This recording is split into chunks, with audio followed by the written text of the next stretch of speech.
All right, welcome back. In this series, I'm demonstrating some simple EQing techniques to help improve your vocal sound using three different sets of gear. Today, we're working with the beginner level of gear, and we're going to be leaving Logic here in a second and moving to some different applications. For all of these videos, I'd recommend using your very best quality listening devices so you can hear what I'm doing clearly. Here we are back in Ableton working with just the plugins you would get in the free version of Ableton. So like the free software that you could get as a trial. You don't get as many tools. You don't get this EQ8 in the free version. You just get this EQ3, which if I drag it in, as you can see, it's just got three bands, a low, a middle, and a high. And you don't have nearly as much control. You have a setting for the high and the low band, but that's really about it. It can actually be a really good exercise EQing with such limited tools because it really forces you to use your ears instead of your eyes. So I'm just going to play this from the top, and we're going to address some of the same things that we've been addressing, boominess and harshness. So let's just give it a play. Like I said, I didn't have any major life things that happened in my life that really altered my life, but it felt major to me at that moment in my life. So I'm just going to set this low frequency down to 60 hertz. That's going to be pretty low. That's usually about where a kick drum would lie, and that's below the range of most of the good stuff that's in this male vocal. So let's just see what happens if we pull this down. Like I said, I didn't have any major life things that happened in my life that really altered my life, but it felt major to me at that moment in my life. And here's why. There were three significant things. And I like where this is set, so let's pull this down just as is. Like I said, I didn't have any major life things that happened in my life that really altered my life, but it felt major to me at that moment in my life. And here's why. There were three significant things I think that happened during that transition phase in life for me. So that's sounding better. You know, those are really quick, simple change. These kind of three band simple tools are actually really useful because, I mean, you saw how fast that was, right? Like a little bit of the low, a little bit of the high, move on, you're done. If you're just trying to like write music and demo something quickly, you maybe don't need like some big complicated EQ where you're just going to get lost in EQing for a while. You just need something quick where you just dial it in and stay focused on what really matters is, you know, writing the next thing. So there are totally places for more limited tools like this. We are losing some volume, so I'm just going to take a utility here and give some of that back, just a little bit. Like I said, I didn't have any major life things that happened in my life that really altered my life, but it felt major to me at that moment in my life. And here's why. There were three significant things I think that happened. So that's how you can use some free plugins on free versions of Ableton to improve your sound. Here we are in GarageBand, which is a free program that comes with an Apple computer. We've got some basic tools here that are laid out in a really smart way. We've got our tracks here, and every track gets a different set of the same tools. So we've got a basic EQ here with a few different bands, a low cut, and an adjustable mid-frequency. We've also got a basic compressor and a basic set of reverbs. So let's see if we can use these to clean up the audio in the same way.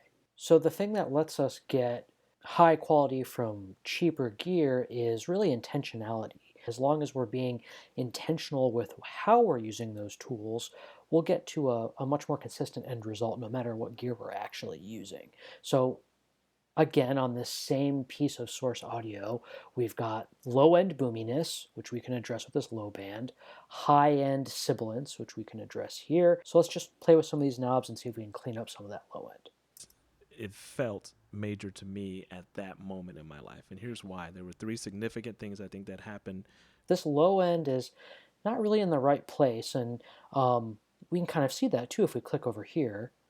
You'll notice every move I make with these simple knobs here is mirrored over here in this same display that's very much like the EQ display in Logic. So that's kind of nice to be able to toggle between those and have the quick and easy tools here, but also the ability to dig in a little bit more over here. Instead of using this low filter, let's try using this low cut and seeing if that helps a little bit more. So I'm going to turn this off and play with the low cut. Like I said, I didn't have any major um, life things that happened in my life that really altered my life, but it felt major to me at that. So that's a lot better. It's a lot cleaner. Let's see what that looks like on the parametric EQ. We can adjust over here too. Pull that up a little bit. That moment in my life. And here's why. There were three significant things I think that happened during that transition phase in life for me. One was as I was graduating high school, I was knowing that I was going to college, and all of my friends who were my friends in high school, I knew. Nice. So that's sounding a little bit cleaner. Really quick, really easy, but with a good balance between quick and easy dials and actually digging into the frequency spectrum. You can see having both and having them be linked together is pretty handy. Really quick adjustments you can make fast and easy, but you can also dig in a little bit more if you want to. So since we've got some of these compressors here built into GarageBand, let's just use them a little bit to see if we can make the sound even better. I didn't have any major um, life things that happened in my life that really altered my life, but it felt major to me at that moment in my life. And here's why. There were three. So that's helping with listenability a little bit. We also have some additional compressors over here on the master track. Three significant things I think that happened during that transition phase in life for me. One was as I was graduating high school, I was knowing that I was going to college, and all of my friends who were my friends in high school, like I said, I didn't have any major um, life things that happened in my life that really altered my life, but it felt major to me at that moment in my life. And here's why. There were three significant things I think that happened. So that's sounding a lot better. These master track effects in GarageBand, it's not the same as working with like a real mastering engineer, but it does help smooth things out a lot in this case. I'm kind of using two different compressors, the built-in track compressor right here, and then the master track compressor and the limiter. The limiter is going to keep it from clipping and boost it a little bit, and this compressor is just going to kind of work gently to smooth it out.